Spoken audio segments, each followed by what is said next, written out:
Om Sahana Bhavatu Sahana Bhunaktu Saha Viryam Karvavahai Tejasvinavadhitamastu Ma Vidvishavahai. Om Shanti Shanti Shanti. Hari Om Shri Gurubhyo Namaha. Hari Om. Vasudeva Sutam Devam. One second.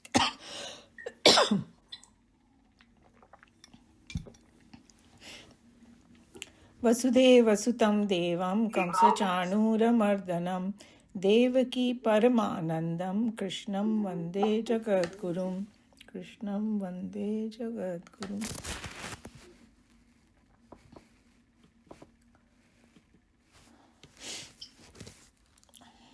Okay, so we are on chapter 10 of Bhagavad Gita.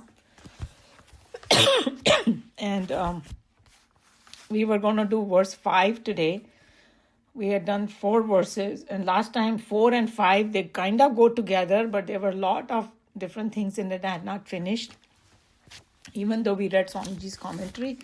But Nikhilanandji had some interesting thing to say about the verse 5, and these are all the different values, and I think they get repeated several times in from now on. It's going to be, because that is a path to attain what we are hoping to attain. That's why it is important. So it's good to go through that.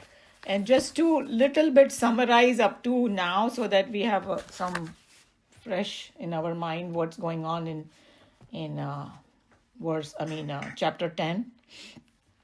So in chapter 10, Bhagwan begins with revealing his supreme nature one more time in more depth. And in the first word itself, he says, I'm going to tell you again. He has already said many things, and he's going to tell again. And then he's telling Arjuna, listen to my supreme words. So we already know that these words have a lot of weight in them, coming from Bhagwan himself. And then he says, since you are delighted to hear and listening with attention and love, that means, so that's what we need to also do, so that we'll understand. And then he also says in there, the first verse, so many things he said. He said, also I'm saying it for your welfare. Means welfare of the world, Whatever he's saying is, Bhagwan ko kuch nahi milne wala, hum hi ko sab milega. Unki baatein sun ke, samajh ke, aage badh ke. So that's how we have to look at it. And then he declared that, look, I am not known by the Devatas and the Rishis. And why? Because I'm the origin of them. But there's a double meaning in it. And we saw that how Chinmayananji explained that the Devatas are nothing but our sense organs also. They represent, Devatas in us. And the Rishis are representing our mind and intellect. So we cannot grasp Bhagwan by these things, because Bhagwan is a power behind them. And we saw the whole thing, how. But does that mean that I'll never get to know Bhagwan? No, that's not what it is. And then immediately next verse, Bhagwan says that one who by following the path shown by him comes to recognize Bhagwan as unborn and beginningless. So those are the important thing to understand. Such person, he said, becomes free of sin. Doesn't have any agitation in his mind. And sin, we went in detail what it means in Vedanta. So then, and now in these other 2 verses that we are doing, 4 and 5, Bhagwan reveals his nature as a very origin of the entire world. Now, physical world and all that, we can very easily understand, okay, physical world has come from Bhagwan and all, because we have done so many Upanishads, this, that. But here he's also telling that whatever is in your mind, your thoughts, their origin is me also, expanding, all the different experiences. And then it talked about, in verse 4, Buddhi, Jnanam, Asammoham. And these 3, very nicely, Nikhilanandji connected it, that Buddhi is a faculty given to humans to watch our own thoughts and analyze them. It's a discriminative power of our intellect, the higher power of our intellect. And if we use it correctly, we purify it, use it correctly, then we get jnanam. That also coming from Bhagwan only, all the knowledge. Then we'll get the correct jnana, and then we will be not deluded, asammoham. Then we won't be deluded, we will understand everything. और उसको विवेक बुद्धि भी बोला गया है संस्कृत में, discriminating power. So this is the whole sequence. And then he talked about kshama, satyam, dhamma, kshama. We saw that sukha, dukkha, bhava, abhava, bhaya, abhay. And then it is like positive also, negative. He focused more on the positive, and we know why. And the origin is Bhagwan only, whether it come negative or positive. So how can negative be Bhagwan? Because he is the substratum. It's like even a thief cannot steal without that consciousness, So that's, but you can't blame the consciousness. It's like you cannot blame the gas in the car for an accident. It's up to the driver to drive properly. So we have been given these vehicles, and we have to, use these vehicles correctly and, make something good out of our life. So that's the way we look at it. So I won't go in detail because in that previous one, and it's already recorded and all that, if you guys forgot, you can go back to more detail. So we will start with verse 5. Go a little bit more detail in it, what these say, because these are important things. We won't go in super detail because each value you can literally write a book on it. Some people, they have a whole seminars on each value of these. So we will try to go to the main points. So here is a verse. Ahimsa samata tushtihi tapadanam yasho yashah bhavanti bhava bhutana matta eva pruthak vidhaha. I'll just, even though we read it, because we came after so long, I'll just say the word meaning. Ahimsa, non-injury. Samata, equanimity. Tushti, santosh, जिसको बोलते हैं हिंदी में हम लोग, contentment. Tapaha, everybody knows tapasya, like austerity. Danam, giving charity. Yash, यहाँ पर beneficence लिखा है, because it's a little broader thing. Yasha is fame. Ayash is ill fame. Bhavanti, arise, bhava, qualities. Bhutanam, of beings. Matta, from me. Eva, alone. Pruthak vidaha, of different kinds. So I'll just read the English translation and then we'll go more in detail. Non-injury, equanimity, contentment, austerity, beneficence, fame, infamy, all these different kinds of qualities of being arise from me alone. So that's what it is. So this is connected with the previous one also. So ahimsa, it's called non-violence. But to do a little bit of more in-depth understanding of what ahimsa is, so if on the surface looks like, okay, not to harm or not to hurt any other being. So इसमें खाली human beings ही नहीं आता है. Whenever Vedanta talks about beings, everything in the universe. So that's a very important thing we have to remember. And even consciously or unconsciously, ahimsa is more at the mental level. Because sometimes when we were analyzing ahimsa, physical level, it's impossible to follow ahimsa. Because when you're walking, you may be stepping on ants, right? We don't know. And just physically, we do a lot of harm. This is how the nature of the whole universe is. So there's not much we can do about it. But mentally, how we, look at ahimsa, that's what counts a lot more. So, from in a broad sense, you don't want to physically hurt. If you see something, you can step aside and walk. If there's an ant pile, you don't need to go on it. You can go aside if you can. So those kind of physically, emotionally, with words, not to cause harm to other beings, and animal, bird, plants, everything comes under that. And or go deeper into it, not to have a notion, desire to hurt or harm others as far as possible. That's the whole idea. And if you say Sanskrit word ahimsa is hinsa ka abhav. Absence of hinsa is ahimsa. So how Nikhilanandji was explaining ahimsa is that ahimsa is actually the very soul of the core of the dharma. When you say, what is my dharma, or, what is the definition of dharma, it is at the core of it. And that's why in our religion, everybody must have heard of this ahimsa paramo dharma. Ahimsa is a supreme dharma. That's what they say in Hinduism. So this is at the foundation of it. And what does it mean?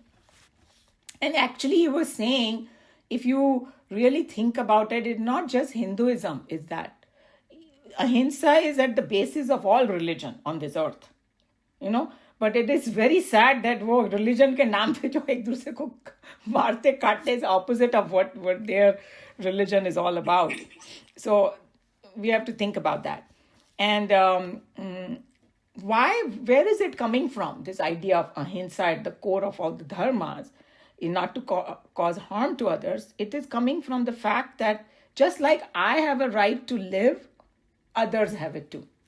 It's as simple as that, right? It's like me, and the rest of the world also has. But he was just saying that it has to be understood in all its implications, because sometimes, a lot of different questions come, and it has so many different branches, and so we won't go too much into it.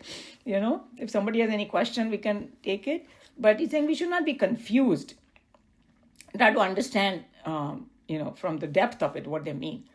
So it's just, not to cause harm, hurt, pain, sorrow to other beings. And that he was saying, Nikhilanand, that includes us also. We should not be causing harm, pain. He's saying some people unnecessarily torture and irritate themselves, वो भी एक हिंसा ही है, trying to sitting in negativity the whole time and bashing yourself, that also is another kind of hinsa. Please think about it, how broad this whole thing is. He's saying that be gentle and kind with yourself too, and others also. And then he just quoted another saint. You must have heard of Sant Gyaneshwar. He's from Maharashtra, this great saint. And he's saying his definition of ahimsa is very interesting. He said that we should not be abrupt in our actions.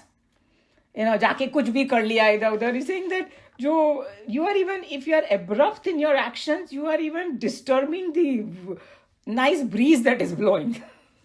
Some people कोई दरवाजा भी बंद करेंगे, धाड़ के से बंद करेंगे, और हम लोग को भी गुस्सा आता है तो हम लोग करते हैं, राइट, ऐसे. और some people even start throwing, breaking things, God knows, all kinds of things. All that is included. Hey, be gentle, because even that also you don't need to disturb. उसका एकदम depth में जाओ तो, And he's saying, why now? Somebody said, hey, these things are inert. Why do I have to worry about it? No, everything is the self. We learned that, didn't we? So when we are disturbing and hurting and doing all that and being abrupt, you are hurting yourself only. So if everything, we have learned everything, I thought that was such an important thing. We don't think about it that way when we are thinking about ahimsa. What does it mean? So by hurting the world or beings and all, we are hurting ourselves. That's the whole idea. That's why we should be doing. So this is in there. So this is what we need to cultivate. So next one is samta. Samta has come before also. Samta, what samta is, it came very important one in chapter 2. Samatvam yoga uchyati. That, evenness of mind. And we will go a little bit more detail. But another point he was just saying in general, that these values that they are talking about, mentioned over here, all these are positive values. So all these are connected to each other actually. That the samta will come once ahimsa is there, it also comes. So because there is one chapter, I think it's chapter 11 mein, I don't remember, maybe 12 mein, 35 values are there that we have to develop. And when we look at those 35, oh my God, how am I going to do this? I'll go crazy. But then, they say, no, you don't need to worry about all 35 values. You pick one or two, your favorite one, the one that you think is the easiest, others will follow. Because they are all connected. It's the example given is that you take a sheet and there are 4 corners in the sheet. You pull one corner, all of 3 of them will come with it too. That's how these values. You don't need to get overwhelmed. Pick your favorite one and work on it. So that was, anyway, I said it before it actually is coming. So samatha is equanimity. Calm means, calmness of one's own mind.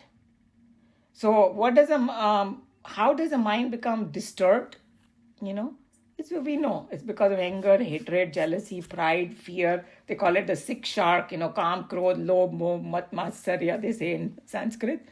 So these are all the things that disturb our mind.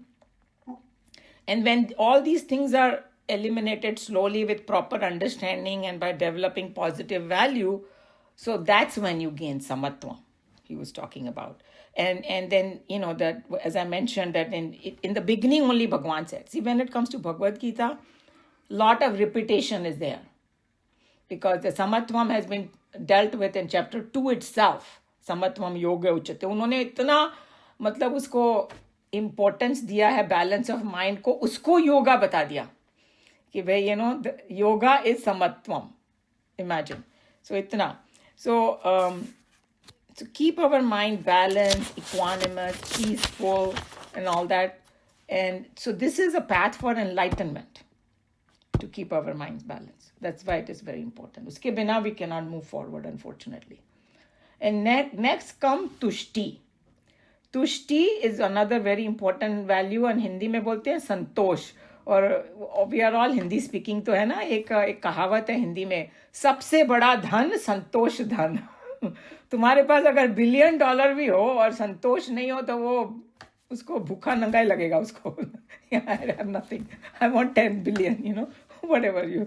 So, or another person may have very, very little and he's just so satisfied. He's like thanking God every day, Like our teacher one time said that this one Mexican fellow, she had gone to the doctor and he was telling the doctor, in what context, I don't know, but she just found it so interesting. She said, "Doctor, I got a lot of money. I got $200. He was just so happy, that don't worry, I can pay your fee. Something. So that, people may not feel satisfied even if they have so much. So we have to develop that. These are very important value. And then another point he said about values, that what they mentioned over here, Nikhilanand called them eternal values. These values have so much value in them. Value have value, I'm saying. That they are like eternal values. Why? Because there are certain other kind of values that people put on. Those are very temporary. Like जिसको हम लोग traditions वगैरह बोलते हैं ना India में, we should wear this kind of clothes, we have to do this, we have to do that. उसमें भी बहुत सारी value वो लोग डाल देते हैं, but वो सब बदलती रहती है. That is just based on time and all. These are timeless. No matter what time, what religion, what part of the world, they apply everywhere, and they have a huge amount of value in it. And he was just saying, and I'm sure you must have experienced that too, that when you go to the south, there are some temples, men have to take their shirt off to go in there.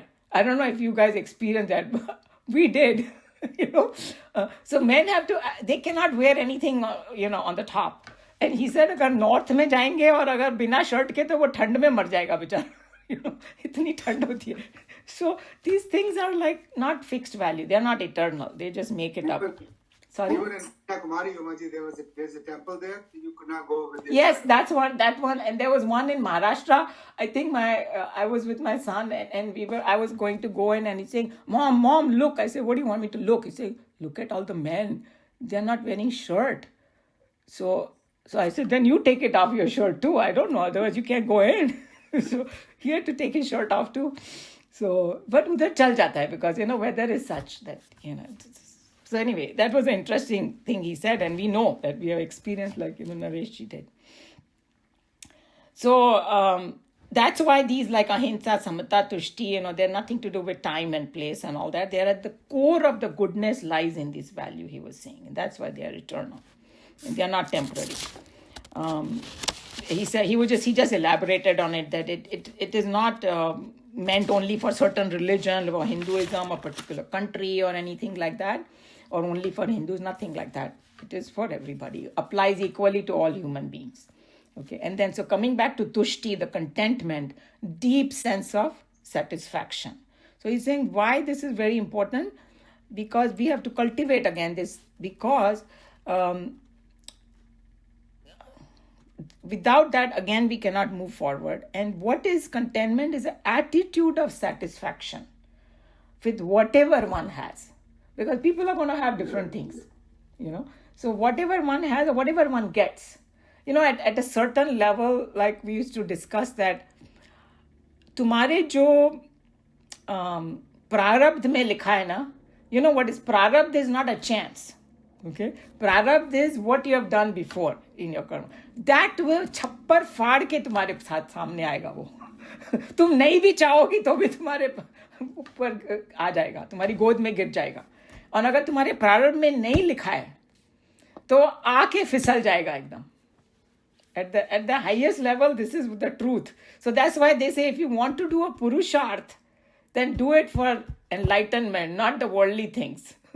we get very scared, you know. They are not saying don't go to work and all. We don't have to misunderstand, because otherwise Krishna Bhagavan would not tell Arjun go fight the war.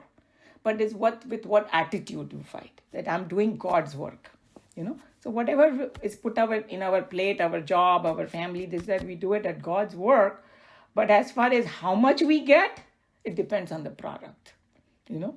So agar wo humne samajh liya, then we won't be disturbed. But coming back to how do I feel satisfied, so Nikhilanand ji gave some tips. So he's saying that what we should do is we should develop this contentment, that we move about and live in the world and work and all that with the sense of contentment. You know, because what it is, generally people feel that unless we are discontented with something, we won't work. You know, right? The world thinks like that. But that is more, you know, like a tamasic kind of thing, that suppose a person is very, very tamasic, then we say, okay, you know, if you just laze around, then you're not going to get food to eat. So get up and work so you can eat. We are not talking about that. Now we are going a little higher than that. That's why he said that we as a sadhak should develop this and try to work in the world with contentment, and give up this idea that you have to be discontented to do anything. And how do we kind of understand this? And look at all the saints and sages. They always work from the fulfillment part. They work because they feel so fulfilled and they're highly content and satisfied, and they try to help people. Lok Sangraha, that word has come. Lok Kalyan, that's the meaning. That, you know, to welfare of the world and the people you work. So we can get inspiration from them, that how to work with joy and contentment and not discontentment. You know why and then further analysis of this idea is that he's saying that if you work with discontentment, anything, oh, I don't have this, that's why I need to work so hard to get it. The job always, the whole thing looks incomplete. Negativity is always there with it. That's the problem. You know, your work has that tone of negativity in there, you know, because of discontentment in your heart. The joy is not there of the work. So that's the problem. And so that work will not be of a higher quality then, coming from discontentment. That's what he was saying. And then how do I develop this contentment? Where does it come from? You know, it comes from when I experience my inner joy and silence. Once I know, you know, the Atma, what it is and things like that, and everything is duality, all those things that we have learned, if we can establish ourselves, then that's what that contentment will come from, you know. Peace and joy of my own heart, at the bottom of my own heart, that's where it will come from. And then what will happen, he said, once I have that connection with that contentment, even little things will give me a joy. I don't need anything too big. I need this or that, you know. Some people, you see, choti baaton mein ekdam khush hoke, and they are like happy, you know. So I think that's what he gave a very good tip. Because he was saying that this absence of tushti or contentment can lead to great disturbance in the world. And even in the family, he was saying, one person is unhappy, the entire family starts getting unhappy. So we see that what can happen when people are not content. So that's why he said we should develop it. And then he was just saying, you know, sometimes he will joke. He's saying that some people are, they're always discontent. They are not satisfied with anything you do. कोई भी खाना बनाएगा उसको criticize करेंगे. Oh, this is not good, that is not good. Then they will criticize the place and the objects and constant discontentment. We know after a while nobody wants to be around her. Person who complains constantly, they lose their friends very fast. So they will not be able to experience any joy. So I thought that was a good point that he brought up. And then, if you analyze why do they feel discontent, very interesting. He's saying they feel discontent because they're always looking into future. Because एक particular kind of future they want. ऐसा होना चाहिए, फिर मैं खुश होऊंगा. So he's saying that, but in that bargain, looking for the future, you're not enjoying your present. That's the problem with these guys. So that was very interesting, the analysis. And then he also said the future is unknown. It's a flimsy thing. Like, I don't know what's going to happen tomorrow. I can have some idea, ये होगा, वो होगा, उससे opposite ही हो जाता है सब कुछ, right? So it's a flimsy thing. I can never catch the future. It remains future only. And he said कि वो इंडिया में ना शॉप्स में होता है, आप लोग ने भी कभी देखा होगा, साइन लगा देते हैं, आज नगद कल उधार. आज अभी पैसे दो और कल उधार लेना. कल कभी आता ही नहीं है, because when you come tomorrow again the same board is there. I thought that because he was trying to say a point कि कल हमेशा कल ही रहता है. That's why you don't want to depend on that. So that's why pushti or contentment is how you look at life. And then we know this particular drishtant. Everybody knows this, that the glass is half full or half empty. Everybody knows that. He's saying that if you want to enjoy, so suppose somebody gives you a half glass of milk and you want to enjoy that milk, then look at what you have and then be happy that you have half glass. If you start looking at the other half, then you will be unhappy and sad. Simple. So whatever you have, you be happy. If you start focusing on what you don't have, you'll become unhappy. So that's, glass is the same. One person takes it in his hand and looks at it one way, another one looks at it, and then you know who is going to be unhappy. I don't need to tell you. So basically, conclusion is contentment is ability to see what I have and feel great sense of blessedness and gratefulness. And that's why they say attitude of gratitude is very important. And this is tied up with this contentment. So this is an important quality. And then they mentioned, Bhagwan mentioned tapa and danam. So these actually yagya, tapa और दान, ये 3 words साथ में जाते हैं. यहाँ पर खाली 2 ही दिया है. और यज्ञ को on one hand it's like that home we do, the yagna we do with the fire and all. They're more like to do with karma. So our duties, उसका different meaning है. पर यहाँ पर दान और तप दिया है because these are like very important things in human life. And it has a very broad scope. What is tapa? Tapa, English में दिया austerity.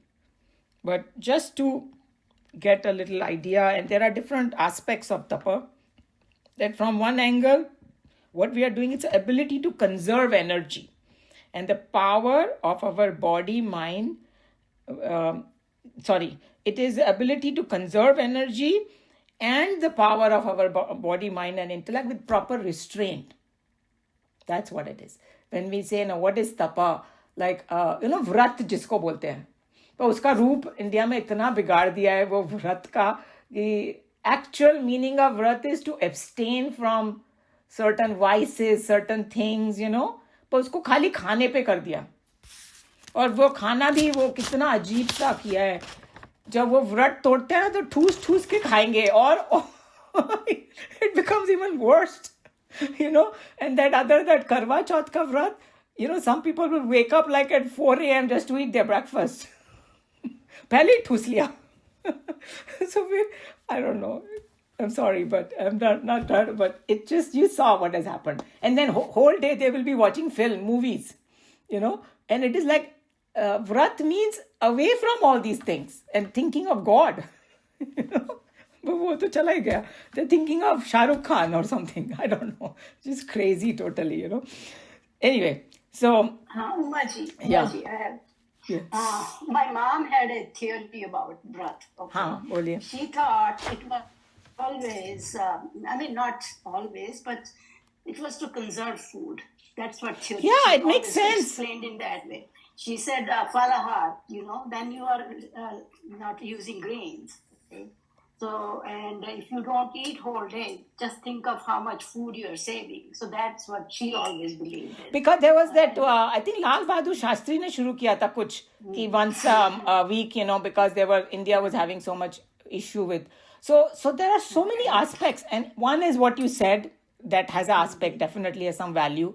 Second is that we know scientifically now that grains and all, our body has to work very hard to digest. And if you want to give your digestion, track some break, and let it heal and all that, and this is very good not to eat, right? It's just like giving so that also. And then caloric restriction, my husband can give a whole lecture on it because they have all the diseases and all a lot of things can be slowed down, in some cases even cured, because I will never forget that when my kids were very, very little, I was just new in the country and all that. And I was like, oh, बच्चे खाते नहीं and all that. Because हम लोग India में ना, हम लोग को लगता है कि सभी बच्चे ना दुबले पतले, और हमारे इंडियन तो हमेशा दुबले पतले होते हैं बच्चे अधिकतर, right? खाते पीते नहीं है. She looked at me so funny. She said, why are you worried that they're not eating? She said, my dear girl, in America, people die of overeating. They don't die of hunger over here. I say, okay, sorry. If they're hungry, they will eat. Why are you so worried about, them not eating?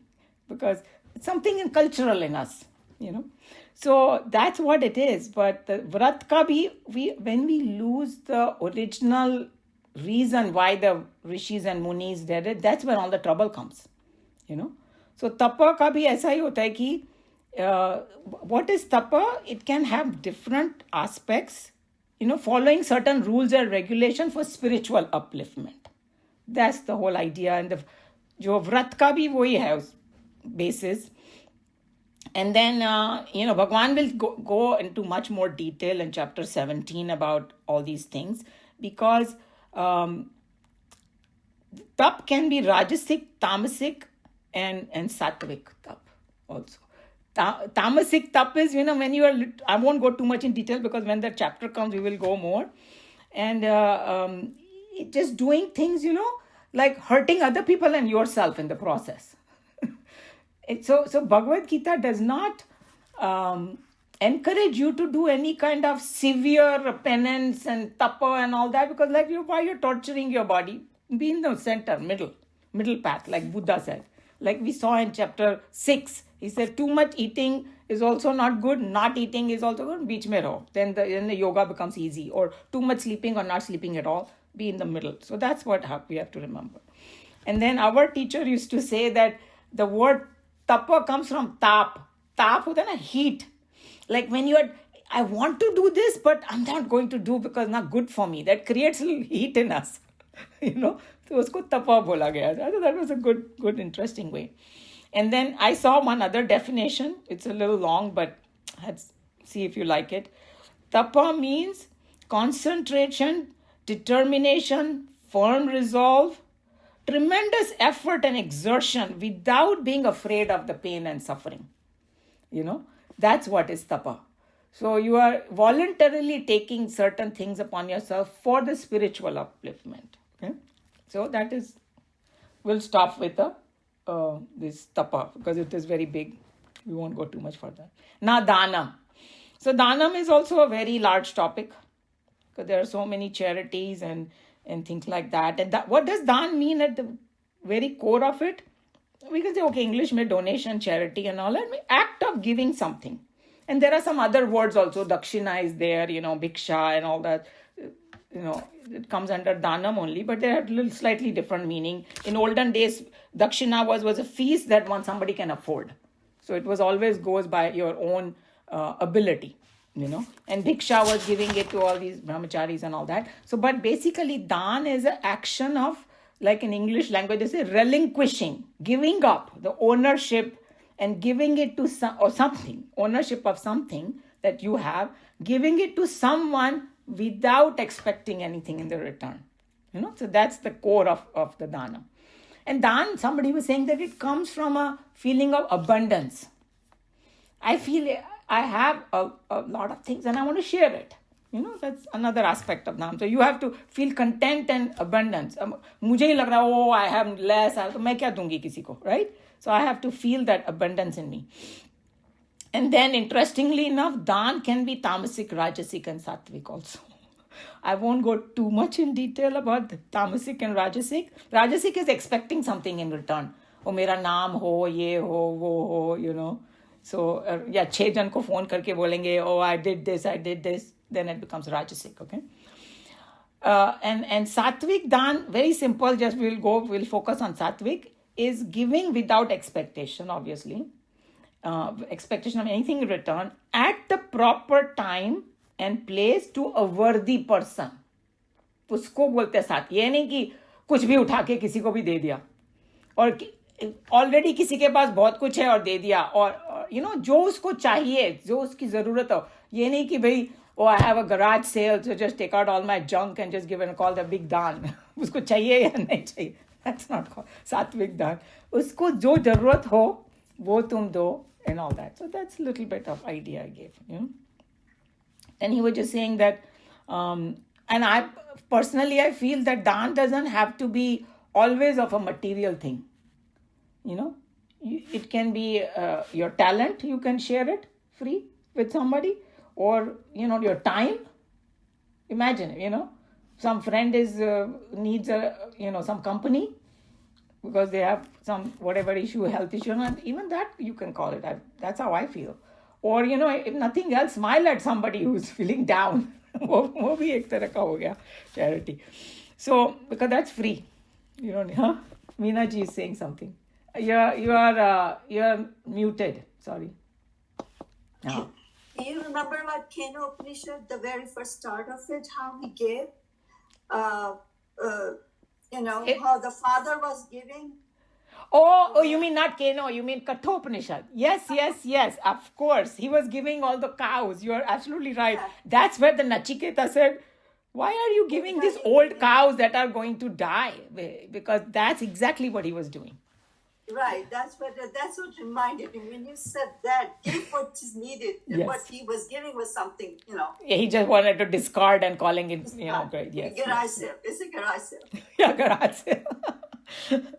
No, you have to also give Dan that is useful. What is the use of giving, ill cows or, not good cows? Yes, that's exactly what Meena ji is saying. Also should be, you can't give, old, जो भी तुमको देना, जो उपयोग हो वो चीज दो ना. या बिल्कुल वही हम लोग एग्जैक्टली वही बात कर रहे हैं कि जिसको एक वर्दी पर्सन होना चाहिए, इन से उसको जरूरत होनी चाहिए, उससे उसका कुछ भला होना चाहिए और उसको जो जरूरत है. जैसे वो तामसिक दान में एक एग्जाम्पल था कि you are giving winter clothes to some tropical kids. What are they going to do with it? They don't need it. Or the worst kind of tamasic dan is, you are giving some kind of cigarettes to some teenagers. Oh, go smoke the cigarette. Oh, I'm giving them free. It's hurting yourself and somebody else. And I'm just giving example. So when we go in that chapter, we will see. So when we will open our eyes about dhanam, what is a good dhanam. So, very interesting topic, right, dhanam? Okay, so if we're moving forward, he said, Yasho Yashaha bhi usme dala hai unhone. Fame and infamy. So he was just saying that obviously if you do good stuff, it's not like somebody seeking that fame and all, it happens. You do good stuff, 10 people say, oh, wow, it's so great. And then your fame increases. And then he was just saying that, just like gave a great example of Hanumanji. He did Ramchandraji's work. He did it totally selflessly with a lot of seva bhana. But abhi tak hum log unke gun gaate hain na. Hanuman ji ko sabse bada sevak mante hain and all. That's yasha. And apyash or ayash is gained when you do adharma, a kirti. It's called a kirti. Or kirti or a kirti is also yash and ayash. So, but like we were saying, the reason Bhagwan said over here, both because the substratum is Bhagwan only, is Brahman.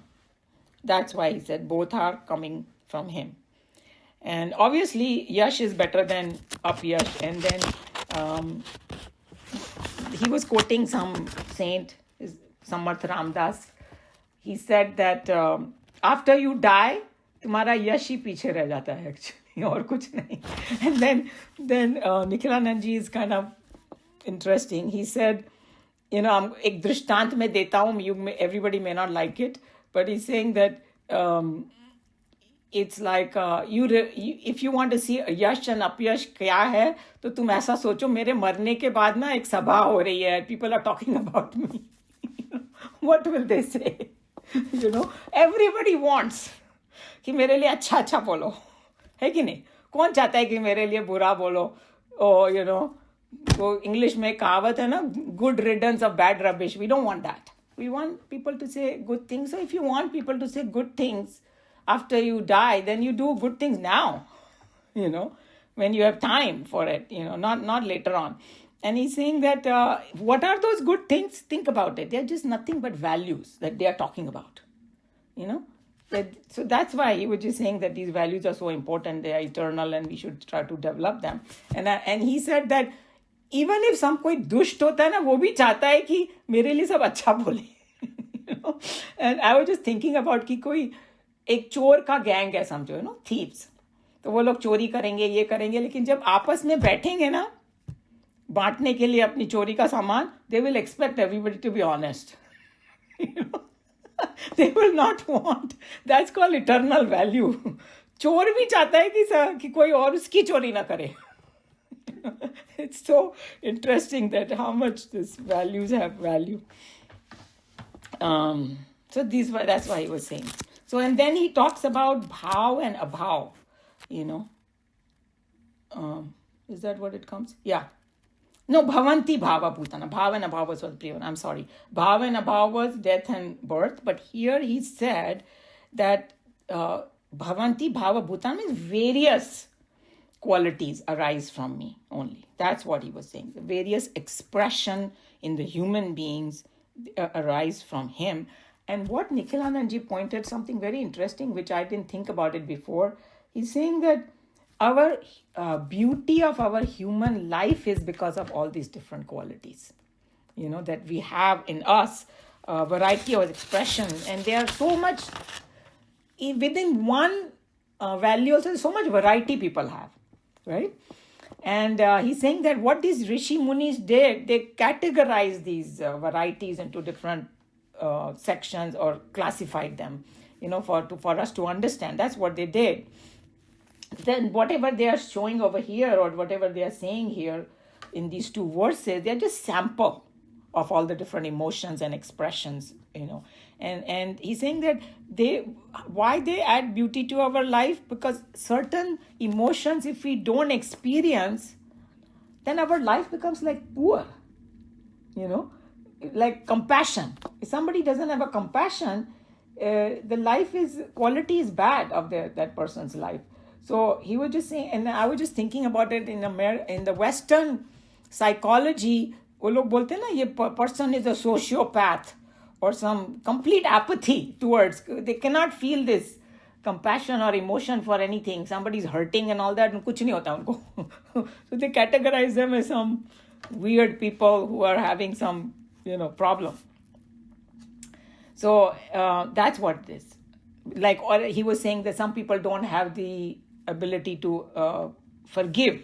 Then again, your life becomes poor because you yourself constantly like bitter, So that's why we should be able to experience all these good qualities in us, develop them. That adds beauty and glory to our life, he was just saying. And if you don't do that, then you're just sitting in joy, sorrow, more sorrow, sorrow, If you want to get out of this cycle, then we should develop these.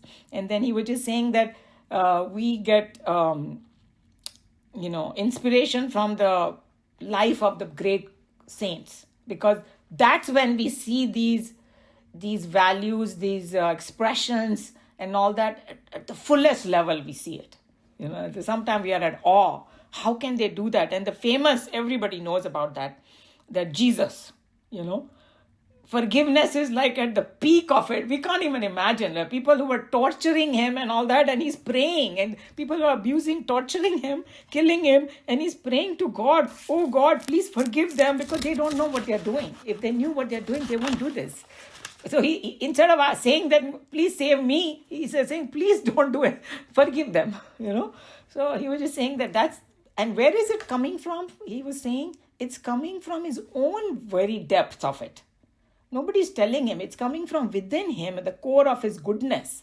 This thing is coming. So that's what these examples are. This wonderful thing that we can see. And there are people, we have stories of people who sacrifice so much, even their life or their family, their society, country, and all that. They are inspiration to us, So all these different things. Then the next line, Bhavanti Bhava Bhutana Mat Ek Prutak Vidaha, means all these different values, different expressions, different emotions, alag alag bhav, they come from him only. So he was just saying, in the end, what Bhagwan is trying to say, don't get carried away by all the differences. Go to the source of it, and you will find substratum is God of it. That's the whole idea. Go deep within, and you will find the source is God. That's the whole thing about this. Any question, comment? Anybody want to add anything? All these various expressions, different things that we discussed.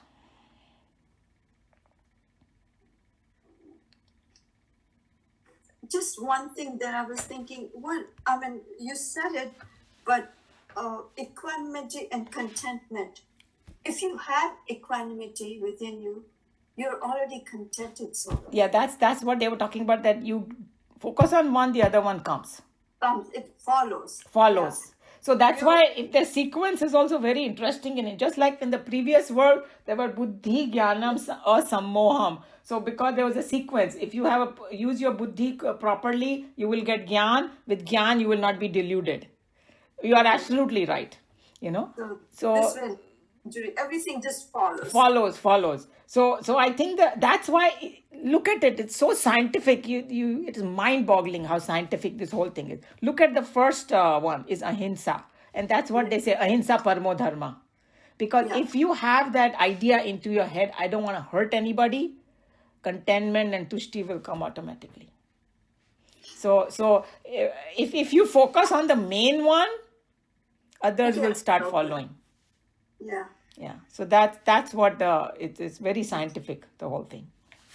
We may think that, Krishna Bhagwan just said it. No, there's so much depth. हमारा दिमाग एकदम घूम जाएगा कि कितना ज़्यादा science है इसमें. Even the words have sequence in it. Yeah. That's what it is. Absolutely. Yeah. And different saints and sages bring that out. What struck me was, when we think about ahimsa, we always think of not harming beings. Mm-hmm. But we don't think, you gave the example of closing the door. I never thought of that way. But yeah, it makes sense, Yeah. It's just disturbing the peace or Exactly. your anger and Yeah. So ahimsa is more that's why they say it's a mental level. If you develop ahimsa at a mental level, everything will flow correctly. Because some people, look at ahimsa in a very lopsided manner. And that's why they would say, if ahimsa is paramo dharma, why did Krishna Bhagwan tell Arjun to fight the war and kill people? That's the first thing he could have stopped the war. It's like saying that, somebody has this abscess in their leg, and if you just leave it, the person might die. So it's better to cut off the leg and save him, So what are you going to do at that point? That hinsa is for ahimsa, right? In the bigger picture. So that's why I said that these values have to be really understood more deeply than not with just the surface, because then that's exactly why the religions fight with each other. Oh, my God is better than yours, my mandir is better than yours. It's just stupidity to the highest order. It's like there is variety in the world, appreciate everybody and let everybody live. As long as they're not hurting you, why you want to put other people down, or fight? So that's exactly why all these values are so important to contemplate upon it and try to learn them from saints and sages, the real meaning of it. Our Gurudev ji said to live life as a brahmachari, ahimsa, and truth. Brahmacharya, Ahimsa, and Satya. Yes, those are the three values. foundation. And Brahmacharya also has to be understood in the correct manner. It means, reveling in Brahman. That's what Brahmacharya means. Not like being celibate or just, somebody can be. Control in everywhere. Yeah, if you're a householder, then you have a certain rules and regulations you follow within that. If you are a brahmachari, then you do that, or whatever, student, you do that. That's called brahmacharya. When you stay within the limits according to the station in life and according to your job and everything. That's brahmacharya. Exactly. And satyam, we know. Satyam is, on a very surface telling the truth, But that also has, we went through the whole thing. You say what is priya, what is jiska hit karne wala ho, ye nahi ki kuch bhi bolte raho, I'm telling the truth and hurting 10 other people for no reason. Jo nahi bhi bolna hai, wo bhi bolna shuru kar do. I'm telling the truth. We talked about ahimsa, right? The very first one. Yeah. So he talked about that too, Yeah. Those are the values you stick with. Yeah. So these values they are like a very core of all religion if you think about it. Yes. Yeah. All of them are saying same thing. But they forget about all that and they just keep fighting on the other idiotic stuff that don't mean much in the world. And if you don't take the depth of what the word is, the meaning of it, literally, if you take just one sentence of it, it would not be, and that's what they go with. Yes. लकीर के फकीर जिसको बोलते हैं ना, एक चीज को लेके बैठ के and then just keep doing that, but उसका consequences क्या हो रहा है ये सब कुछ नहीं देख रहे. Yeah, true. It makes us think. I think that's what is the beauty of Bhagavad Gita is it's a contemplative subject. Yeah. So I was reading here, samta also means that freedom from attachment and aversion. If you want to reach Godhood, then you should also not be very attached, nor should be too much detached also. Yes. Like there has to be a balance.